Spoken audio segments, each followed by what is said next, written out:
Hello, hello, hello. Good morning sa ating mga kababayan. Welcome to my vlog. Ayan, mag-iikot-ikot tayo dito sa palisdaan mga kabayan kasi ayun nga, maglilipat yung kuya ko ng isda sa kabilang box. Yung mga bangus na similya po kasi ay medyo malalaki na. So, kailangan ilipat sa box. So, yung babantayan natin.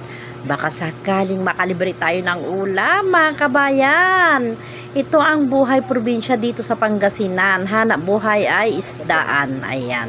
Ayan po yung similya na ililipat ng mga tao dyan sa kabilang box. Ayan. Kung mapapansin nyo, ilan po silang maglilipat? 6 po sila. Pampito yung kuya ko.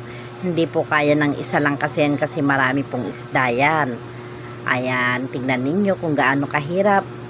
Ang laman ng lambat na yan ay isda, mga kabayan, na ililipat nila doon sa kabilang box. Ayan, tulad ng sabi ko,